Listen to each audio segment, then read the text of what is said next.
It is a great pleasure for me to introduce Dr. Masatoshi Sato.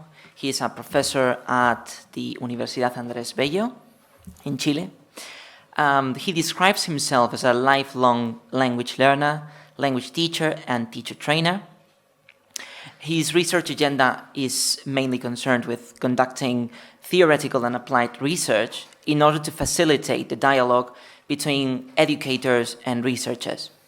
He has published numerous articles in well-known international journals, and he has co-edited volumes from John Benjamin's and Routledge. He is currently the editor of Language Awareness, and he was the recipient of the 2014 Paul Pimsleur Award. So, so when you feel ready, the floor is yours. And I'm going to just briefly say the title of his talk, because it raises a very provocative question. Why don't they engage with communicative activities, psychological and social approaches? Thank you, Asir. I'd like to thank Pilar first for bringing me here after I begged so many times. And I'm so happy to be here, and I'd like to thank organizers as well. It's been such a pleasure to be here. And I will also like to thank you, Pilar, for putting me as the last speaker when everybody's thinking about what to do in the afternoon. So am I. So let's stay together just one more hour. Okay, so I'm going to talk about TBLT today because TBLT is said to be one of the research areas that has been applied to practice in the classroom settings. But before talking about TBLT, I'd like to talk about myself a little bit.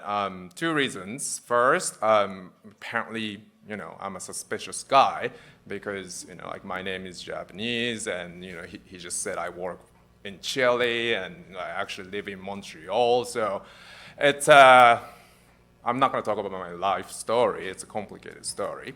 But I like to remove that suspicion first. And second, I like to talk about myself because my multiple identities run through types of research and how I approach to research topics in a series of studies that I conduct.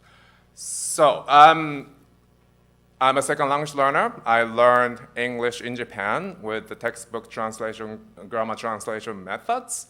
And I felt strange and frustrated when I was learning English in Japan because I thought, I'm not learning language, like I'm learning like science or history or just memorizing stuff. So I went to the States to learn how second languages are taught in different contexts, where I got TESOL certificate in New Mexico. And since then, I've been teaching second languages in different contexts, but I no longer teach second language, except for Japanese classes that I do to my family. And also, I've been teacher educator since 2011 for pre-service teachers and in-service teachers. So I have this teacher perspective and also teacher trainer perspective as well.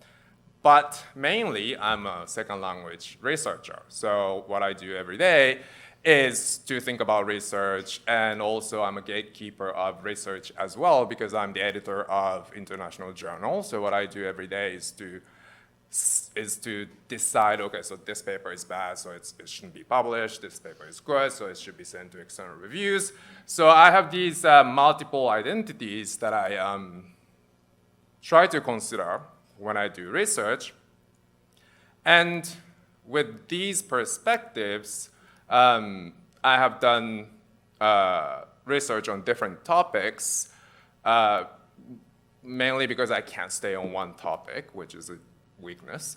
But what you can see from this list of topics is that all of them are related to how teachers can change language learning processes or language learning outcomes, which is the definition of instructed second language acquisition research. And in the past few years, what I have been claiming is that there's something missing in ISLA research, which is the research about the relationship between practice and research. And I've been doing research on what is the relationship like and how to facilitate the relationship between researchers and practitioners and mainly teachers. And my personal take in terms of the research-practice relationship is that for decades, or for actually hundreds of years, researchers have been considered as knowledge producers and knowledge holders, and practitioners are knowledge consumers and users, recipients and users. And I think what I call epistemological clash between practitioners and researchers is the main cause of the gap between research and practice.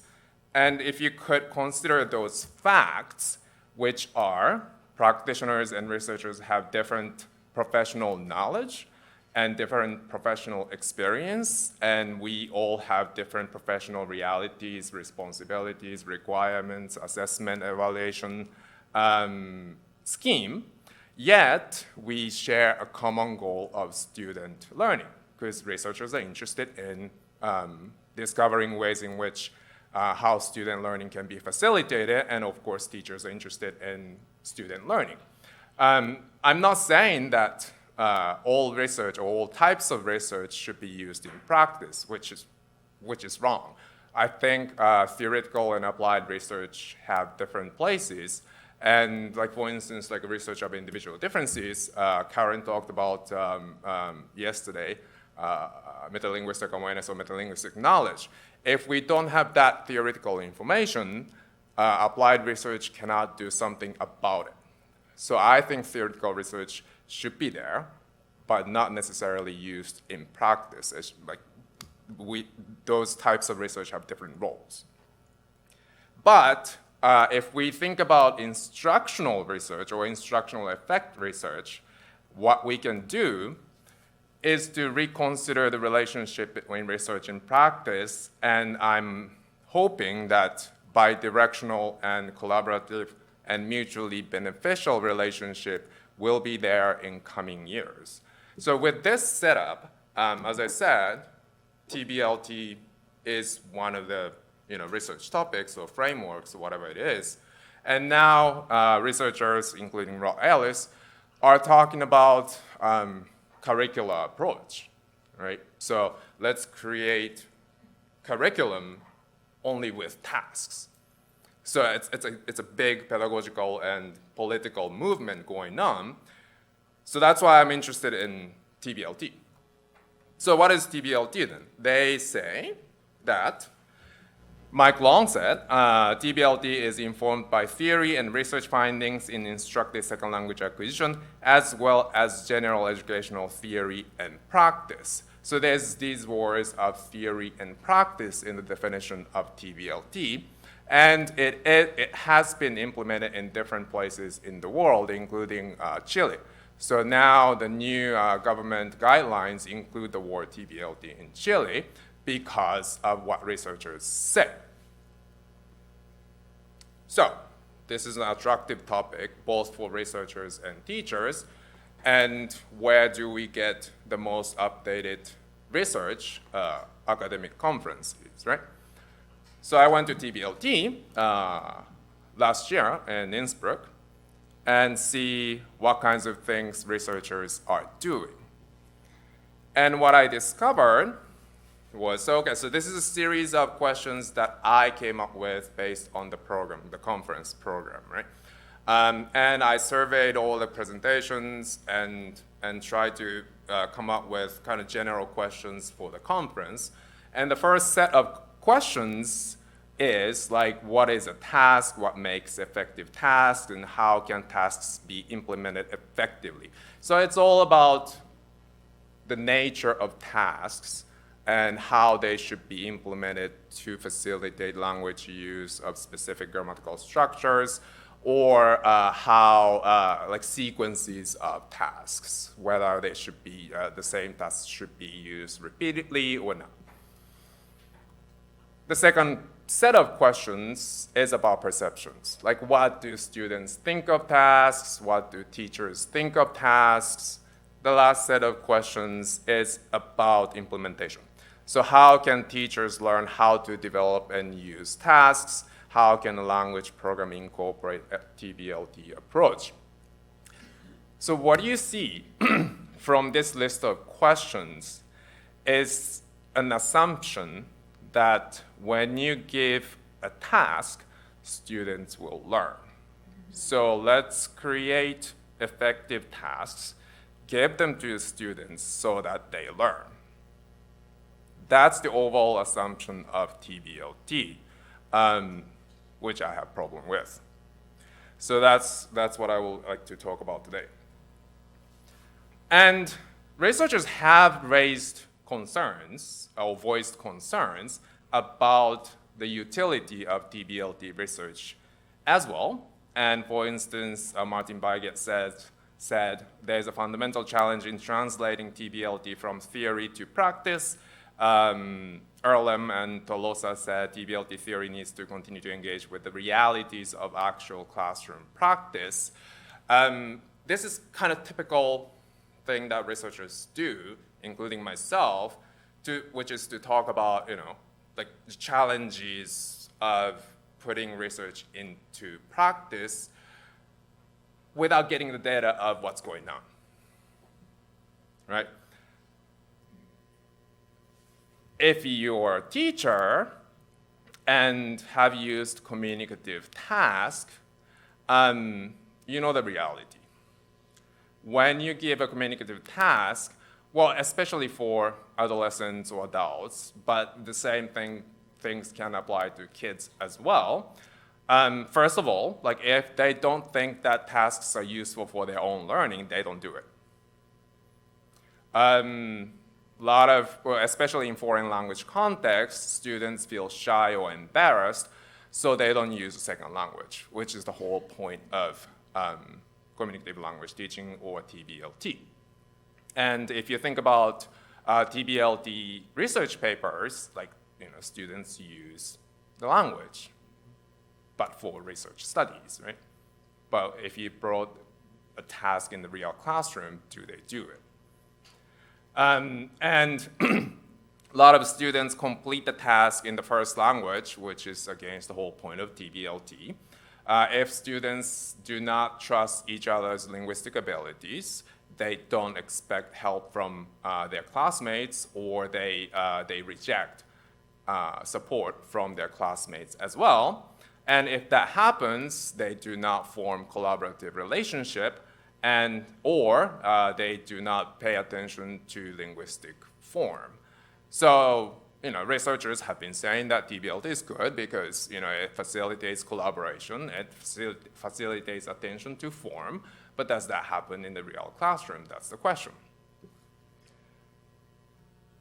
So my approach to TBLT, or communicative teaching in general, is that it is more about what learners do with the task than what a task does for their language use and language learning. You give a task, if they don't do it, no matter how effective a task is, according to researchers, it's not going to work, right? So I would like to talk about SLA theories a little bit. Theories are boring, so I will be quick. But these theories are important because those theories explain how TBLT works for language learning, so SLA 101 in 5 minutes. So there are 3 types of approaches: cognitive, social, and affective. And within the cognitive framework, probably the most used theoretical framework is interactionist approach. And this is a cognitive framework, so the learning happens individually. And as they engage in communication, they pay attention to language form. And in terms of research methods, what researchers have been doing is to count up interactional moves, such as the number of feedback or number of LREs students engage, or what kind of output they produce. Another cognitive theory that researchers have used is skill acquisition theory. And did you explain? Somebody plenary explained, Roy did. So Roy explained skill acquisition theory yesterday, so I'm not going to go to detail, but basically what it explains is that once people engage in practice and receive feedback, then you reach this, or you acquire procedural knowledge that you can use for spontaneous use of language. And in terms of methods, researchers have collected data of language use because it's about practice. You need to use the language. So those are two main cognitive theories that have been used in TBLT. But there are some social theories that people have used as well. And sociocultural theory is completely different from cognitive theories because the concept of knowledge is seen differently. So instead of individuals developing second language knowledge, researchers who follow sociocultural theory believe that knowledge is co-constructed by different people. So when people engage in communication, they scaffold each other's knowledge, and this knowledge, co-constructed knowledge, is later internalized by individual learners. So because of this importance of collaboration, researchers have looked at how collaborative a learner pair is, mostly qualitatively. Another social theory may be group dynamics. Well, it's rarer, but some researchers have used different social theories based on sociology and psychology, basically, to see how group dynamics influence how learners interact with a given task, including theories such as social interdependence theory. And so the idea here is that when people get together to complete a task, how they engage with each other affects individual learning outcome. That's the theory. And in terms of methods, both quantitative and qualitative methods have been used to understand how group works or how a group works to accomplish a task. And the third framework is psychological. It's not been used very much in TBLT research, but it's increasing in recent years. And so researchers have looked at psychological individual differences such as motivation, willingness to communicate, or anxiety, or enjoyment, et cetera, And this is mostly quantitative, looking at the relationship between certain psychological individual difference variables and their students' learning outcomes. So motivation is a good example, right? The higher the motivation, the better the learning outcome is. Even rarer is a type of research where researchers have looked at how learner psychology is played out during interaction. And I happen to believe that this is an interesting research direction to understand how tasks work. And what researchers have been doing is to see if a learner is anxious, for example, what does he do during a task? If a learner is not motivated, what does he do during a task? That kind of research. With this much of research, however, because researchers tend to stay in their own theoretical paradigm, we don't know how those variables are related to each other. But I happen to believe that without knowing the relationships among different things, it's difficult to derive at something effective for learners. So in terms of the relationships of three types of approaches, we don't know how learner emotions are related to how those learners construct social relationships during tasks. We don't know how social relationships affect how much cognition or how much attention they pay to language form during a task. Or we don't know how the way in which students construct social relationships affects learning outcomes either. So I'm looking for ways in which we can understand task engagement and learning outcomes more holistically. So this is an example study that we are analyzing now. And what you will see is different theoretical frameworks are integrated in one study.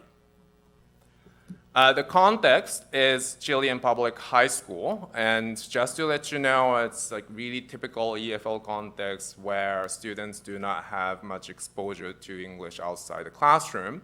And the typical learning outcome is that they can read and write, but when it comes to communication, communicative skills, they don't have much of them. And so that's the context. And what we did was to give a task to groups of 3. So at this point, we have 90 students in total, 30 groups in total, and their first language was Spanish, and they are not, in terms of their proficiency, they are not very high. And our previous presenter also said this, but communicative tasks themselves were relatively new to them. It's just not, like educational culturally, it's not there, right? It's just teacher teaching one direction to students kind of culture. And there are multiple data sources in this study, including psychological construct, measurement of social relationships, and also another psychological construct using ideodynamic software, which I will explain. So the problem with psychology research is that you need to choose psychological construct for some reasons. Like you cannot test like hundreds and hundreds of psychological constructs in one study. So for this study, I chose interaction mindset because it has been shown to predict what learners do during the task. And the definition is a disposition toward the task and or an interlocutor prior to and or during the interaction. So what you can see from this questionnaire is their feelings about peer interaction, basically, feelings about communicative task. If you look at those specific items, like I don't like doing group work in my English classes, et cetera, so it's their predisposition towards TBLT, basically. So we collected that data, and this is the task that we developed. And we wanted to develop some engaging tasks for those high school students. And what they did was decision-making task, and they were asked to choose a facility to add to their own school. So there are 3 choices, training room, swimming pool, and gym. And this was like really poor public high school, so they didn't have any of these, right? So they were kind of excited to think about, but it didn't happen. But just to think about which facility that they could have. And what you can see from here, from this task, is that there are multiple elements that they can discuss because, like, some, can you see? Some students like The Rock over Michael Phelps, and some facilities can accommodate 30 students instead of 18 students. So what they did was to discuss those different elements of each facility to decide which one is the best. So they liked the task very much. And what we did in terms of analysis was to count the number of words, number of turns, and number of language-related episodes. So these are cognitive variables. And we are analyzing social variables too, focusing on group dynamics, basically how students form certain group dynamics. And this has been very challenging because what I wanted to do with this study was to go back to the sketchboard, basically, because there's no theories explaining different social, affective, and cognitive variables combined together.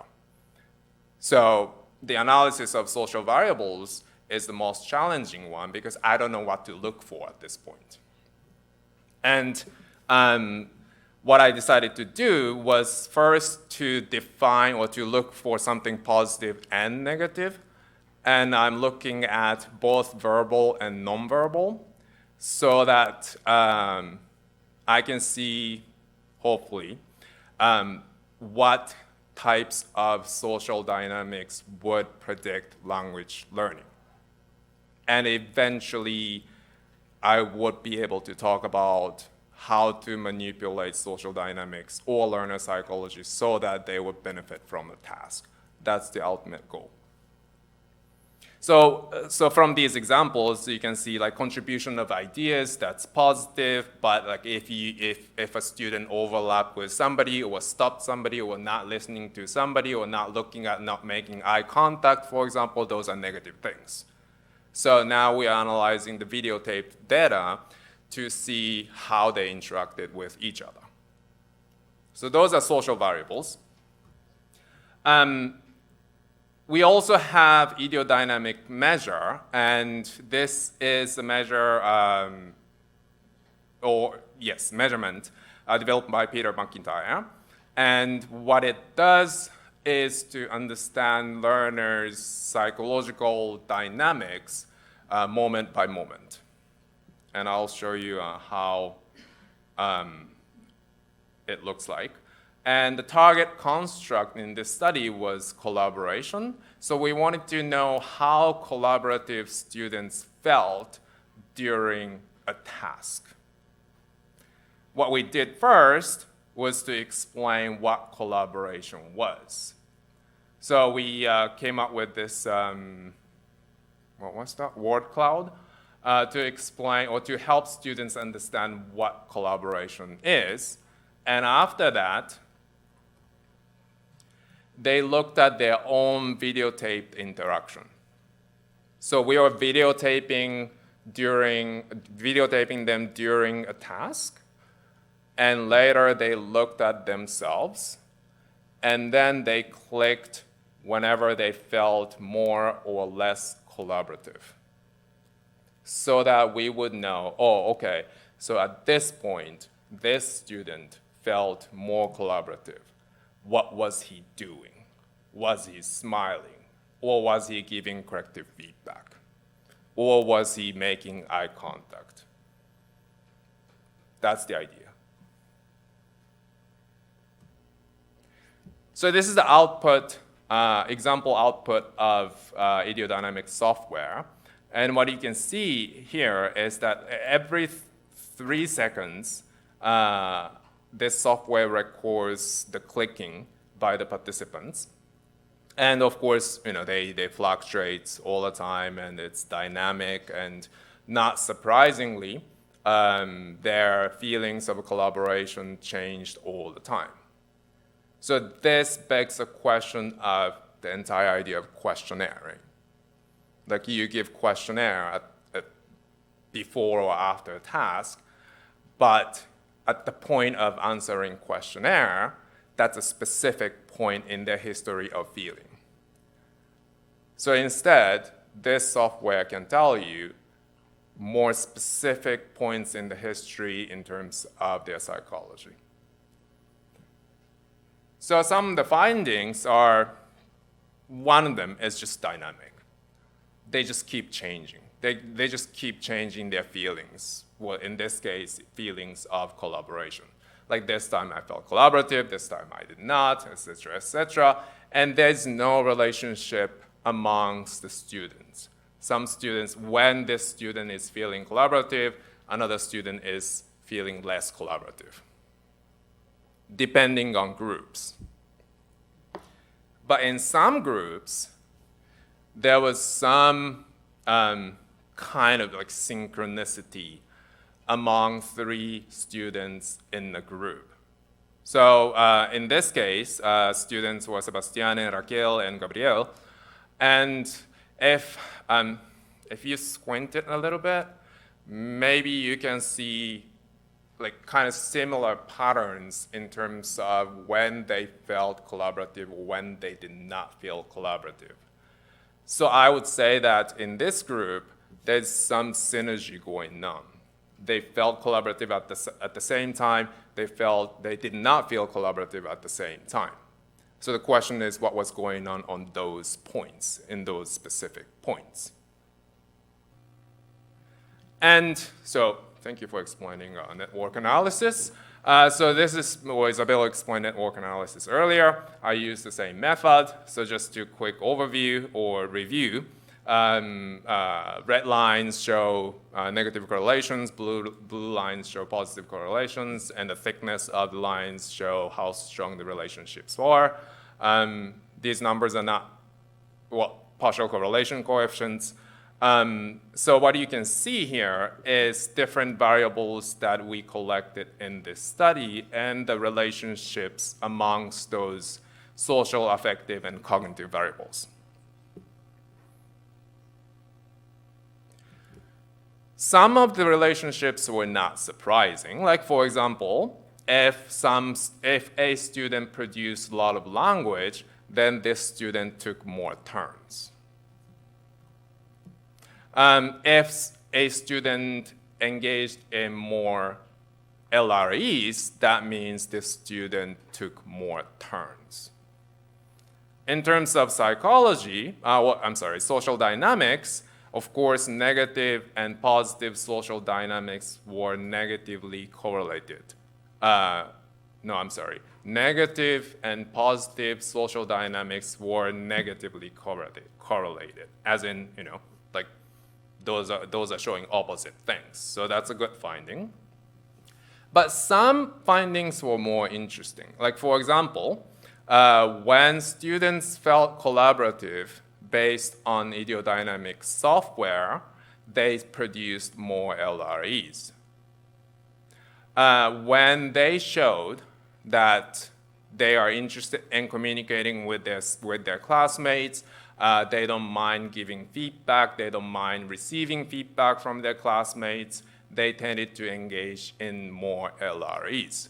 So those findings show how psychological and cognitive variables are related. It was interesting to see positive relationships between positive social dynamics and L2 turns as well. So what this means is that when students were feeling, or when students formed positive social relationships with their classmates, they took more turns. And in general, like I'm looking at turn taking as a sign of collaboration these days, but I'll show you more about this later. So what this study shows is that yes, those three things are somewhat related, maybe not clearly, but there's a trend that shows that those three aspects are somewhat related. Well, from teachers' perspective, well, this is kind of obvious, right? And when students are not engaged, they don't use language, for example. It's kind of obvious. So what can researchers do then? So given this, these findings, the next question is then, what can researchers do to help learners take advantage of a task?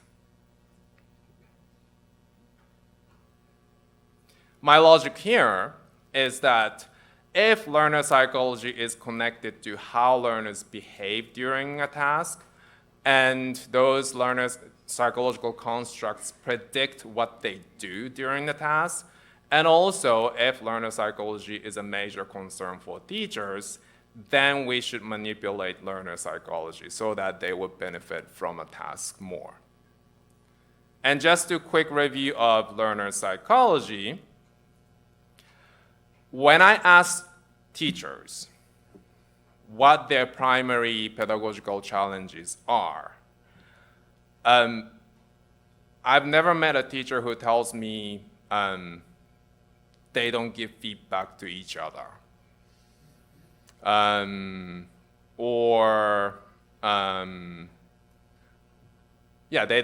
They don't talk about language form during communicative activity. More common responses are they are not motivated, they don't do the task, they don't use the language, they sleep in my class, they don't come to class. Those are all learner psychology variables. So to me, for teachers, learner psychology is very important.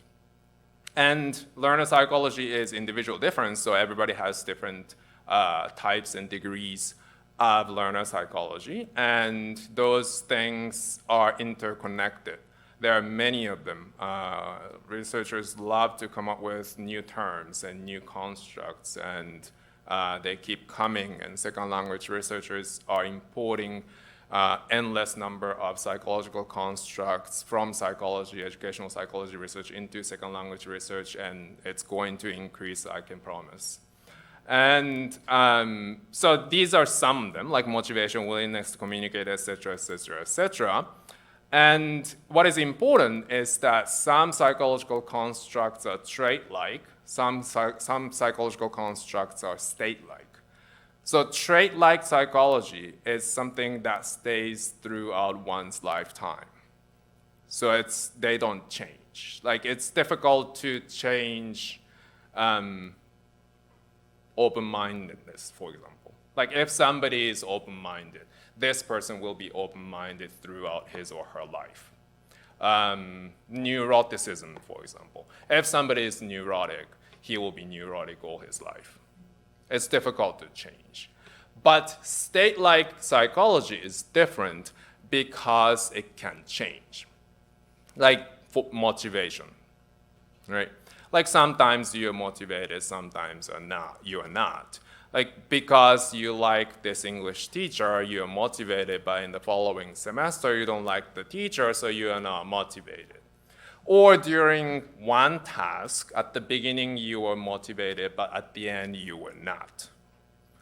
So motivation fluctuates all the time, and this is type of state-like psychology which researchers and teachers can manipulate.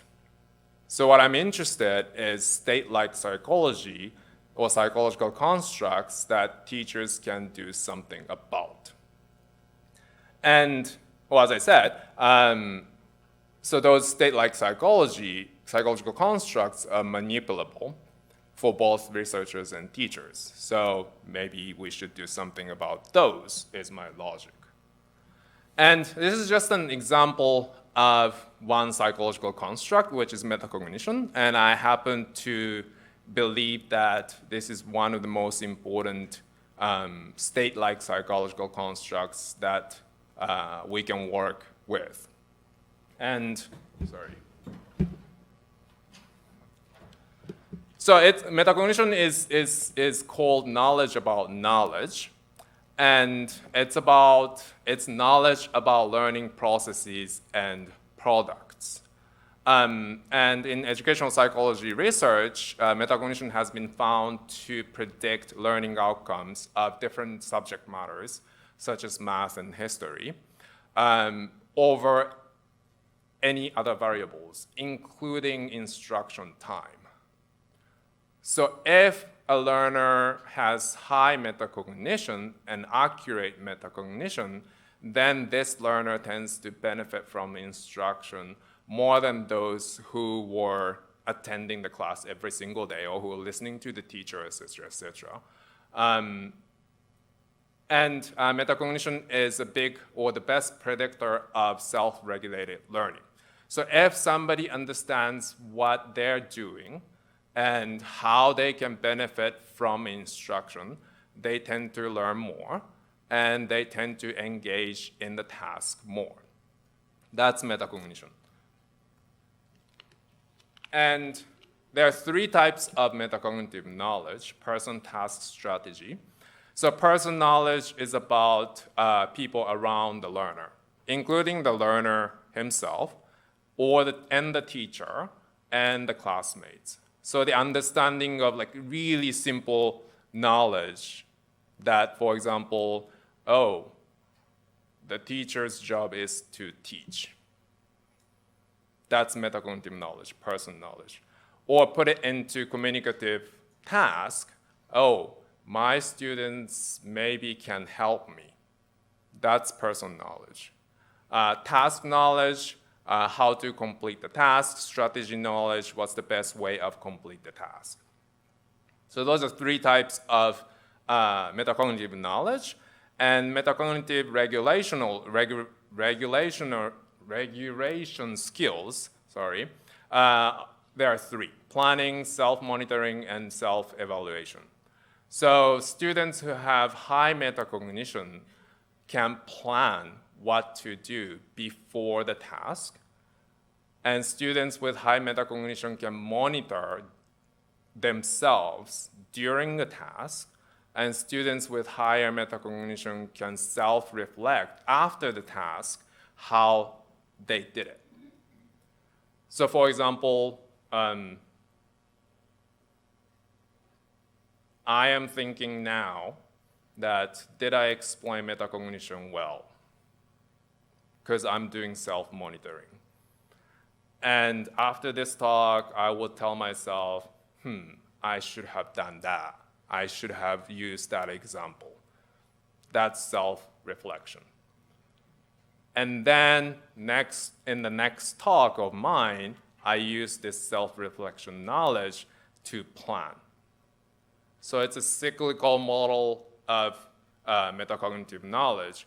So if you think about, if you put it in second language learning, or more specifically communicative task, students who can plan what to do with the task, who can self-monitor what they're doing during the task, students who can self-reflect after the task, should benefit from the task more.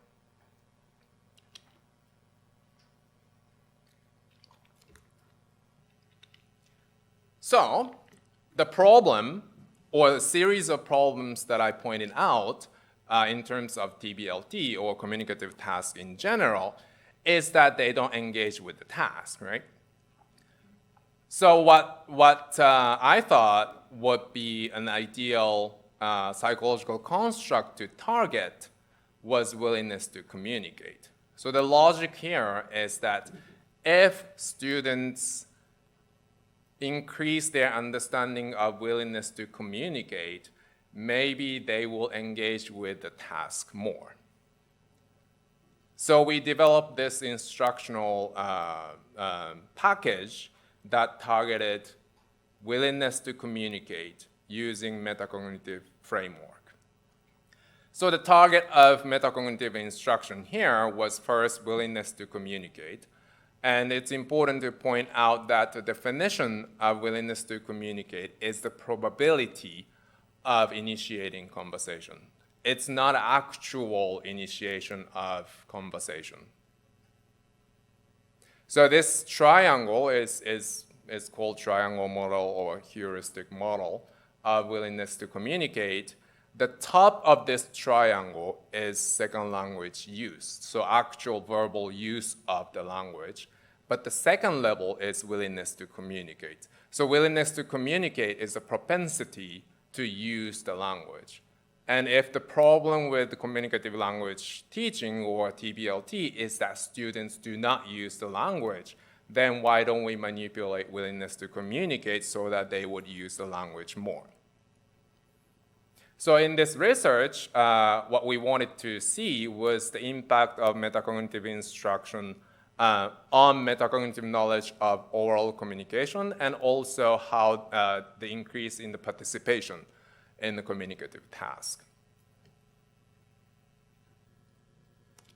So the context is the same, but these are the participants this time were grade 3 students. So these are kids in private school this time. And we did a quasi-experimental study. One group received metacognitive instruction, and the other group was control group. And I'm good, right? Yeah. So I'm not going to focus on the methods, but I like to focus on what the instructional framework was now. So this is, it's kind of difficult to see, but I'll point out most important things here. So this is a lesson plan of metacognitive instruction. And what you can see here is first a series of stages to target different components of metacognition. So stage 1 was awareness raising, which is related to planning. And stage 2 is strategy training, which is related to self-monitoring. And stage 3 was self-monitoring, and stage 4 was self-evaluation, and it took 8 sessions. So it took the entire study, took like 3 months or something. And then there are objectives under each stage. And there are actual activities designed to meet those specific objectives. And just to give you an example, so in stage 1, awareness raising stage, what we did was to explain what willingness to communicate is to those grade 3 kids, right? And I mean, I didn't do it. I don't know how to teach kids. But my colleague did it. And what she did was to use the age-appropriate language to explain willingness to communicate. And also what they did was to work with empty pyramid. So the pyramid that I just showed. So what we did was to give empty pyramid, just pyramid. And on the top layer, we wrote, I use English. So what kids did was to go up ladders to reach the top stage of triangle so that not only they would understand what willingness to communicate means, but also they become able to use the language in communicative ways.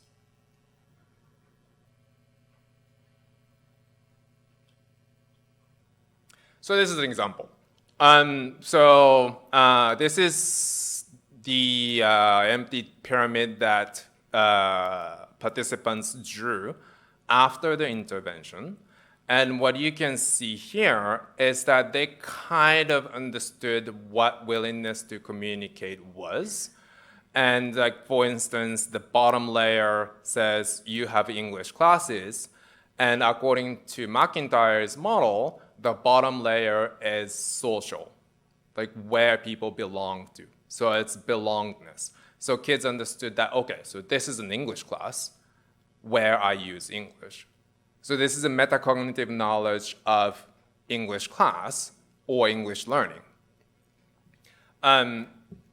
So the quality of this triangle increased or improved from pre to post because they filled out these empty triangles twice, before and after the intervention. And also what happened was that they started to use more language. And what was even more interesting was that they started to take more turns during communicative task.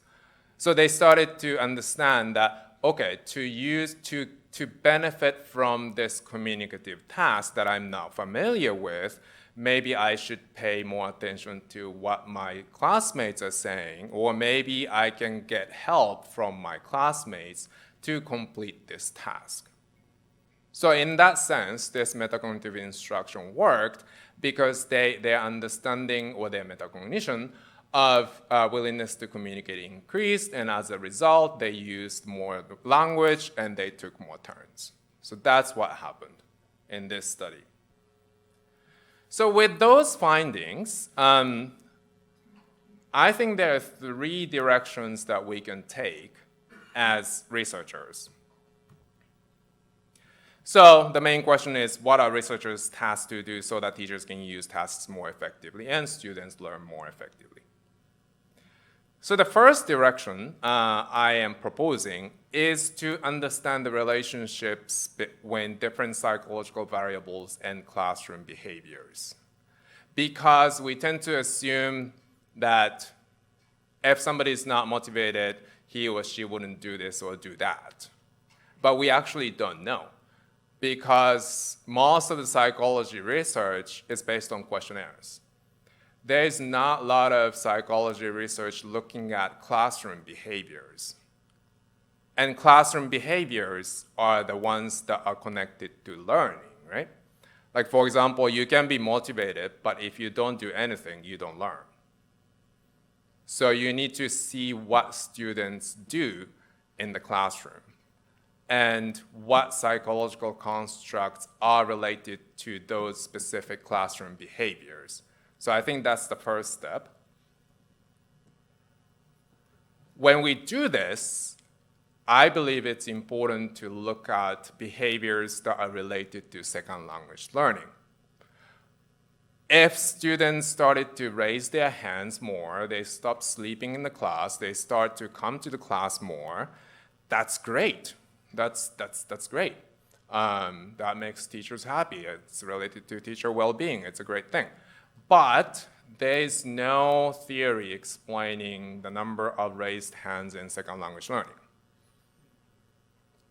So the simple thing is to look at how much or how they use the target language in the classroom. The second direction is to understand classroom-specific variables and their relationships with learner psychology. So for instance, somebody said about emotional impact of corrective feedback, for example. So like corrective feedback researchers have been asking how much of feedback is sufficient, or if a teacher gives too much feedback, what does that do to students, student psychology, right? Like would they stop speaking if the teacher corrected too much? That's learner psychology, because this student became unmotivated to use the target language, or became too afraid to make errors. That's another psychological construct, right? Like anxiety, basically. So it's interesting to understand how those pedagogical aspects are related or are not related to learner psychology.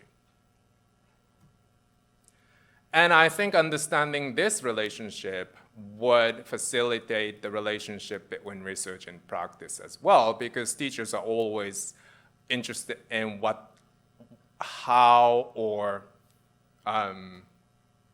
how is it, or what's the best way of constructing collaborative relationship, or how do I get my students motivated or engaged with a task that I spend a lot of time to develop.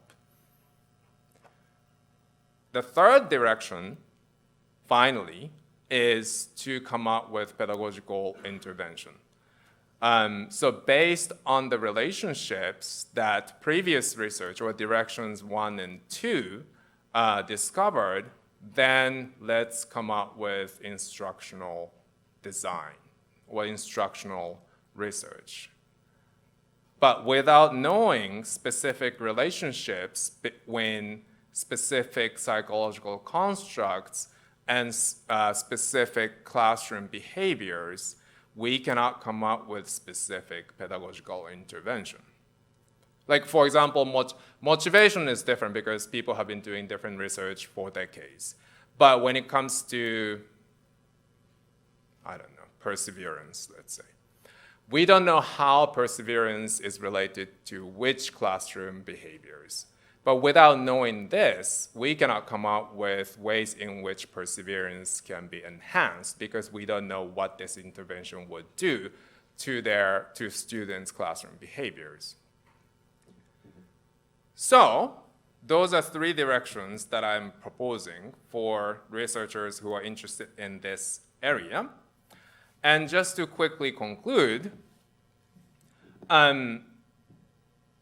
I think it's important that teachers understand student psychology.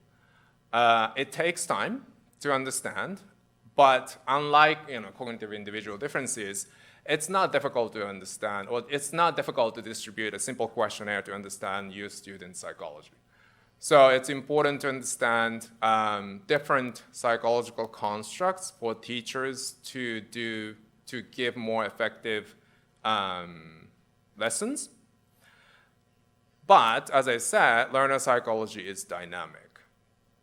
It changes all the time. And just like I said, as an example of motivation, they can be motivated one day. If their class is after the lunch, they tend to get less motivated because they're sleepy. So it's dynamic. We need to understand that too. And why don't we talk about it? Why don't teachers talk about student psychology? I think it's an important thing. I think students want to be heard. Like usually students want to be heard, like regardless of their age. Like are they motivated? Are they willing to communicate? Are they anxious? Are they enjoying the class? All those things. And I think it's important to separate or to create separate time to do this in students' first language. Because talking about psychology involves higher order thinking. And to talk about something complicated, it's better to do it in students' first language. So it is kind of counterintuitive, but my opinion is that talk about student psychology and set them up first in their first language before they engage in the task in their second language.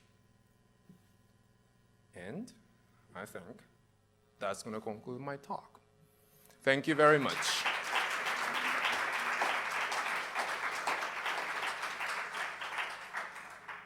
Excellent timing. Thank you very much for your presentation. Thank you. We have now some minutes to engage in questions. Yes. Perfect. A microphone. Oh, it's over Somebody there. got the microphone Somebody there. got- All right, I got it first. Oh. Yeah. Oh, Well, thank you very much. I really enjoyed this very much, and Thank you. I think you're making a very important point that we have to go beyond these, simple questionnaire analysis of, large data sets with questionnaires, and we really have to do intervention research in learner groups. I'm convinced that this is very promising. My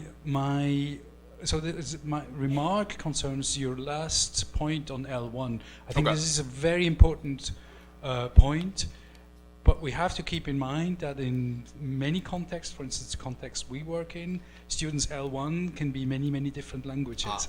It's very complicated in really heterogeneous groups to talk about these complicated issues with very heterogeneous learner groups. So that's a practical problem. Maybe you have some ideas on this, but my actual question would be, are you aware of any intervention research of the kind that you showed that show long-term effects? Because I No. Okay. Yeah, but that's a problem, isn't it? I mean, you may have a very short-term effect on willingness to communicate, but we know, for instance, from speech therapy that very often these effects, even on phonological awareness, are very short-lived. And No, I think it's so different contexts clearly, and I'm not saying that students should do it in their first language. Of course, they can do it in second language as well when there is sufficient proficiency. But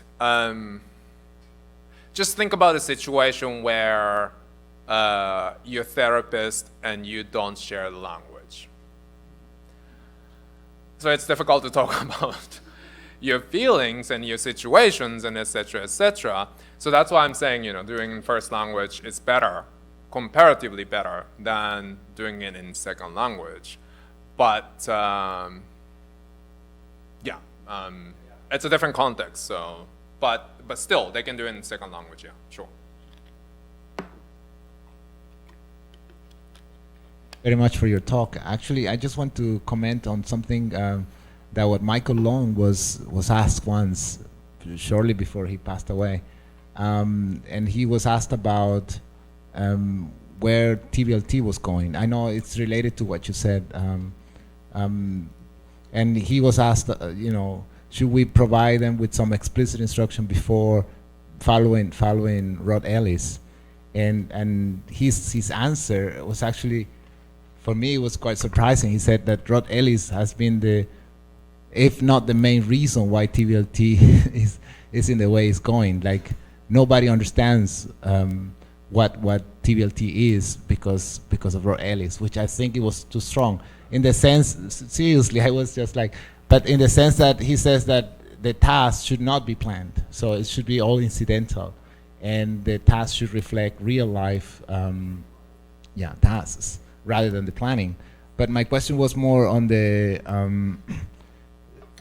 don't you think we need to work on teachers trainers, teachers to be teacher trainees, not only to talk about what a task can be, or how can they handle a task, but also this all learning psychology that you advocate, so that when they go to the classroom, like I tell my students, not everything you do in the classroom is going to work. It might work with one group, but not for the others. But at least you will be prepared, at least to handle certain things. And sometimes it works, sometimes it doesn't. Life is like that. My take is that teacher training comes later, because researchers need to first discover what learner psychology does what. And I think it's kind of dangerous to assume certain psychological constructs are related to this, and therefore let's do this and that.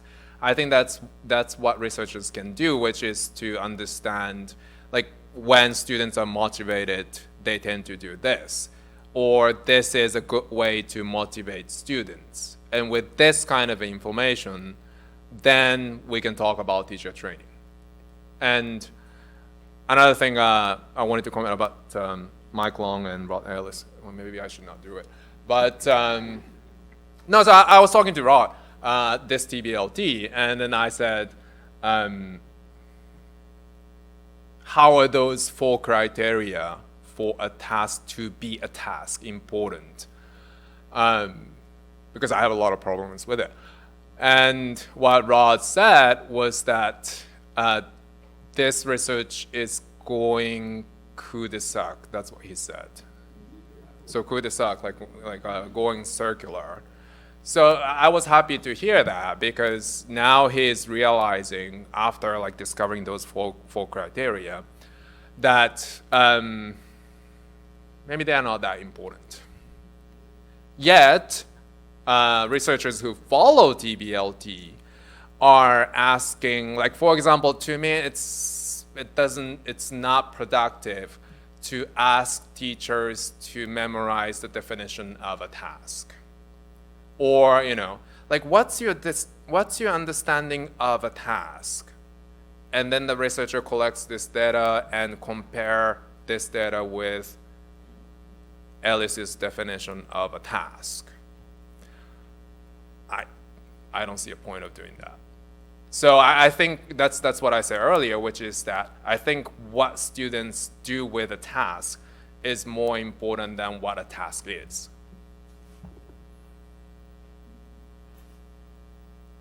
Thank you for your talk, Masatoshi. My comment has to do with the research and practice divide that you mentioned at the beginning, and you said it was quite a concern for you, and that your goal is really to try to bridge that gap. And yes. Yet I think in saying that, you overlook a body of research and a group of researchers who have been doing classroom-based research for many, many years, and collaborating with teachers as they do classroom interventions. And so I think it's really important to acknowledge that. And I also kind of wonder, what is it about the research that you've presented that actually bridges that gap? Because it seems to me that it's very researcher-driven. It does not, no. So it's okay. So you didn't achieve no. your goal. With this study, no. So as I said, so this is more towards theoretical direction to me. So I did not present these studies as an example of types of research that would impact practice. Okay, but a couple times you actually asked the question, what can researchers do to help learners engage in a task? That's true. But the real question is, what can researchers do to help teachers engage their students in tasks? It's really about teachers, and I think that's what this comment is about too, about teacher training and getting away from this researcher-led interventions and actually collaborating with teachers so that they have some sort of voice in this as well. No, I fully agree. So researchers who do classroom research, like collecting data and working with teachers, those are the ones who are best positioned to make bridge between research and practice, and I do not ignore that. But what I am hoping to see in the future is more like a framework in which the connection between research and practice is there. So whatever researchers do, whatever teachers do, there's this framework that two types of professionals can work together. So Yeah, I think the framework has to do with professional development, and that researchers, especially those who are teacher trainers, as well, can become more involved in that framework. It's about professional development. We want to train teachers properly. I agree, but let me say that my stance is that I think researchers can learn from teachers as well. And I think what teachers are concerned about may not be what researchers are interested in either. So I think one of the first things what researchers can do is to ask them, like, what's your problem? What are the challenges you have every day in your classroom? And researchers don't do that. Like, researchers base their research questions in previous research, which is fine because science increments. But there's a cycle of classroom-based research that Nina Spada has talked about. It I starts know. with observation, and it moves into descriptive research, and finally some sort of experimental research. There's a good process. You don't just walk into a classroom and say, so teachers, what bothers you? What would you like me as a researcher to focus on? Like, it's a real body of research, classroom-based research, and I think that it needs to be acknowledged. And I think at the beginning you didn't really acknowledge that this is being done. It's something new. Hey, let's link research to practice. No. That's kind of what I heard. No. It's not new at all. It is not new at all. And the body of research I'm reading is from education in general. And like, for instance, there are like frameworks of research practice partnership in which the university and local schools work together. So there are some positive directions too. And well, you know, I'm familiar with that kind of research, and I never ignore that. But my point is, like, some kind of framework so that we can pool knowledge and experience together instead of researchers telling teachers what to do. That's the general direction. And I don't think, Nina or you would do that, but it's kind of different direction. Okay, it's Last comment, and it's related to, I do believe that research have a lot to offer in terms of insights, and that those insights need to be, I think people who train teachers should know this and should prepare teachers just to show them that, of course, they cannot apply everything, but this is the research that is out there, and it has been, it's not something new. So I do think that teachers need training on insights from research without going into the weeds and so on, but at least what research tells us about how somebody learns and under one conditions, right? If you give them explicit, implicit, whatever. So I just wanted to defend that point. Thank you. So I was, who was it? I was talking to Sugas this March, and I gave a plenary talk at AAL this year, and Susan Gas came to me and told me, well, how about teacher workshop, like teachers giving workshop to researchers? And I thought that's great. So that's the kind of thinking. okay. So we'll just take this final reflection as an end Sure. of this talk.